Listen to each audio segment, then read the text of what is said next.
Ayon. Hindi ko po masasabi kung sa NEP pa lang ay may insertions na. No? Dahil ang pinaaral sa akin noon, ganito po yan.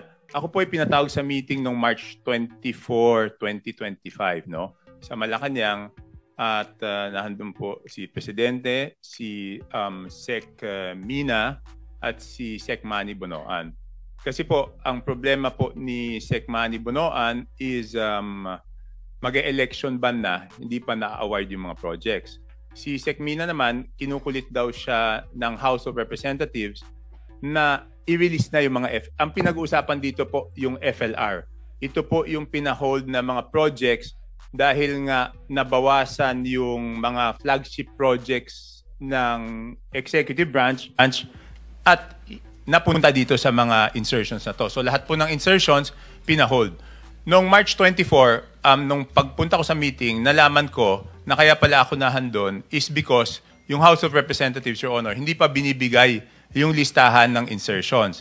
While the Senate, nalaman ko noon, nung January, nung hiningi, 3 days na bigay ng Senate. So sabay silang hiningan, yung Senate gave it within 3 days, yung House of Representatives hindi pa binibigay ng March 24. So ang role ko noon is hingin po sa House of Representatives. Mr. Chair, did they give you a reason bakit tumagal ng ganon? I mean, inabot ng, you said, ilang linggo? Hindi, March 24 po. So January, February, more than 2 months. 2 months binigay sa yung listahan? Hindi, 2 months wala pa po. Wala nung pa. March 24. Okay. So, tinanong ko kay Sec Mina, kanino ko hihingin? Sabi niya, ang kausap sa House is si Congressman J.J. Suarez. So, paglabas ko ng Malacanang, hiningi ko kay Congressman J.J. Suarez yung listahan. Sabi niya, bakit? Sabi ko, kasi walang i-release na FLR kung hindi nyo ibibigay yung insertion sa BICAM. So, ang nangyari, natandaan ko, March 24 yon, March 25, nag-request sa akin ng meeting si Congressman Suarez tsaka si Congressman Dong Gonzales. So, gusto nila akong makausap sa Manila Golf. Pilit nila akong tinatanong, bakit kailangan yung listahan? Sabi ko, yan ang utos. So, kailangan ko lang sumunod. So, Che, sinong, when you say utos galing saan? Yung paghingi ng listahan? Oo. Utos po ni Presidente dahil galit na galit siya noon. Kasi nga, nabawas yung mga flagship projects, tinanggalan ng pondo. Mga dam po yun na malalaki. Tinanggalan ng pondo. So, galit na galit siya noon. So, Mr. Chair, yung pondo, para malinaw mo mga kababayan natin ng flagship, saan po galing ito? Yung pondo para sa flagship? Hindi, nahandun po yun sa proposal proposal. Nasa NEP po yun. Oh. So, tinanggal sa NEP at pinalitan nga ng mga insertions. Okay. So, inalisan nila ng pondo yung flagship yes po. programs. Pinilisan nila ng pondo yung flagship programs ng Pangulo. Alam ko, karamihan doon dami. So, galit na galit si Presidente. So, pinapahingi sa akin yung listahan. So, hiningi ko po yung listahan. So, nabigay yan sa akin. Nung una, binigyan ako ng hard copy. Sabi ko, hindi ko naman mapapag-aralan kung hard copy yan. So, binigay sa akin yung soft copy, 3 installment. Meron pa silang huling ayaw ibigay, pero sabi ko, hindi ko masisimulan. So, Your Honor, so nung nakuha ko, ang una kong ginawa, kasi naririnig ko na yung sinasabi ni D.E. Alcantara na pag nakapagpasok ng budget, nakapag-insert, may kapalit. Yun po yung sinasabi ni D.E. Alcantara. So, syempre, ako yung humingi ng listahan bago ko i-present ulit sa executive branch, sa Pangulo, kailangan sigurado ko dun sa listahan na yon. So since nadidinig ko na yung may kapalit para sa insertion, ang ginawa ko is yung file na yon, yung Excel, pinadala ko kay Yusek Cathy Cabral sa DPWH. Sabi ko, Yusek, pakilagay mo kung sino yung district congressman. And then, binalik ko yung file kay Congressman J.J. Suarez, same file. Sabi ko, isulat nyo naman kung sino yung proponent o funder. So, nung nakuha ko po yun, pinagtapat-tapat ko kung sino yung proponent at sino yung congressional district. Dahil para sa akin po, Sen, Your Honor, kung hindi pareho yung proponent at hindi pareho yung congressional district, kaduda-duda, bakit ka congressman ka, bakit ka hihingi ng proyekto tapos hindi mo dadalin sa distrito mo?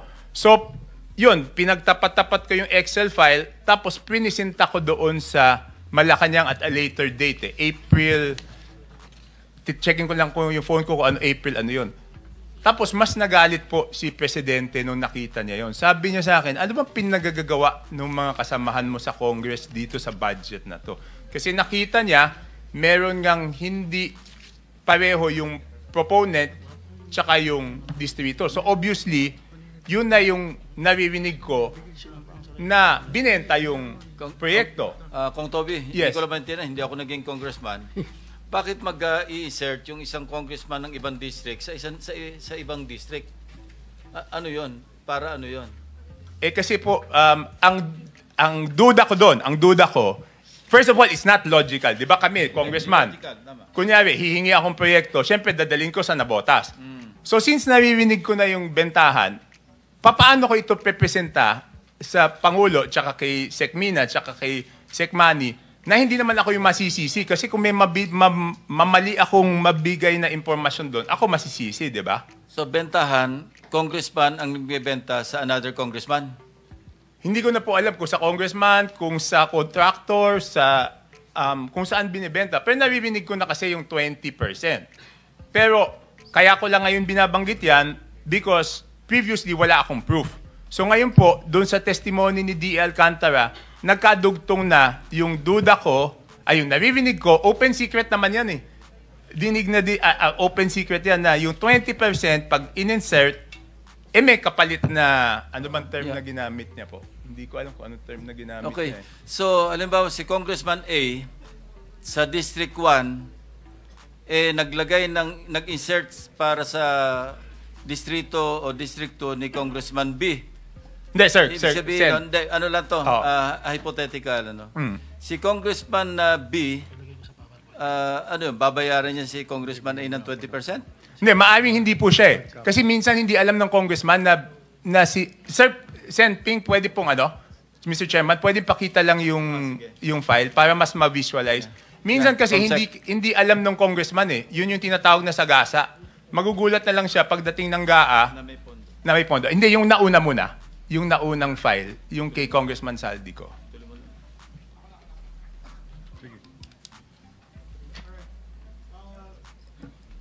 Yan po. For example, sige, next slide. For example po, si Saldico ang proponent pero ang congressional district na napuntahan is Abra. Ang total po niyan is 3 billion yata. Pag tinanong mo naman yung congresswoman dyan, hindi naman niya request. Ito naman, Saldico rin, napunta sa Occidental Mindoro. Pag tinanong mo na naman yung congressman, hindi rin niya request. So it's not logical, Your Honor, na yung congressman hindi magre-request, tapos babagsakan ng pondo. Tapos yan na naman, 3.1 billion, ganun din. So ang total po niya, 13.8. Pero Mr. Chair, narinig natin kanina, kamakailan, kila Engineer Bryce, na yung tinatawag na sagasa. Ibabagsak yung pondo without the knowledge of the congresswoman or the congressman. Tama po ba, Engineer Bryce? Yung sinasabing may sagasa. Opo, Your Honor. Sinabi ko po kanina is 3 times po. 3 times po kayo nag-deliver. Ilan pong maleta po yun? Yung una po, nung una is 35. 35 na maleta. Opo. Pagpapunta kay speaker. Opo, Your Okay. Honor. Pangalawa, Yung pangalawa is, ang pangalawa, di ko gaano siyang ma-recollect kasi parang nasa 12 or 13. kayo yung escort nitong Opo, okay. opo. Pangatlo po, Ang pangatlo nasa 15. okay. Mga ganun po. Puro sasakyan po ni Kong Saldi ang ginamit ninyo. Opo, yung mga ginagamit yung sasakyan ni Kong Saldi. Anong sasakyan po yon? Yung backup Yung niya? isa yung ano ba ito? Yung light high is na kulay white na bullet drop. Tapos may ginagamit kami na red plate dati na yung Yung kinakargahan ho ninyo. Kasi kailangan natin ma-establish ito para kasi mamaya pag inimbita ho natin para tumugma-tugma. Opo, yun po yung mga ginagamit. Tapos yung GMC yata yun or Suburban na malalaki. Yung 37 po, nagkasya po doon sa Light Ace at saka Suburban. 37 na Bali tatlong sasakyan po yun, Your Honor. tatlong sasakyan po, Opo. nagkasya doon. Nagkasya po. Lahat, okay. Opo. So, ilang buwan po yun? Kung matatandaan nyo, 3 times a week, ilang buwan po? 7? Yung tatlong deliver ko po is sa period lang po siya ng December po siya. Sa December, 3 beses ka nag-deliver sa bahay ni... Hindi lang po kasi pag hindi na po ako duty sa basura, may mga ibang tropa kami na nakadetail, sila rin na nagde-deliver. Oh, okay. Wala ko kayong idea kung magkano lahat yon. Wala po kayong idea. O may idea kayo kung magkano yung bit-bit ninyo, di-deliver nyo po doon sa bahay ni Speaker. Yung sa 35, yun nga ho, na may nakalagay po na, may nakalagay doon sa post-it doon sa bawat malita. Okay. Which is, nakalagay po sa kanya is 48. Mhm. Ang taas po nun is malaki, yung mga rimuwa na malita. Malita. 48 million ang isa. Siguro po, yun ang ano niya. Parang big time pala. Kasi ang bigat po niyan, God, Paki-describe mo nga, gaano kalaki, describe mo kung nakatayo yung bagahe. pag tumayo po ako, yung isang malaking big na malita is kasing ganito ang sukat. yung pinakamalaki. Opo. Tapos pag binuhat ko po yan, ang bigat yan is almost parang isang sakong bigat sa 50 kilos. Yung bigat. Opo. So binubuhat po ninyo, dito na-transfer po ninyo sa bahay. transfer sa other sakyan po pag ano. Okay, so 2-3 sasakyan. Ganun po lagi. Yung mga 17, sumunod 18 po na mga maleta. 3 times a week. Yes, sir. Yun po yung actual na dutihan ko during the time. Pero yung iba, meron pang iba. Base doon po sa inyong group chat, may mga deliveries po kung wala po kayo. Yes, Your Honor.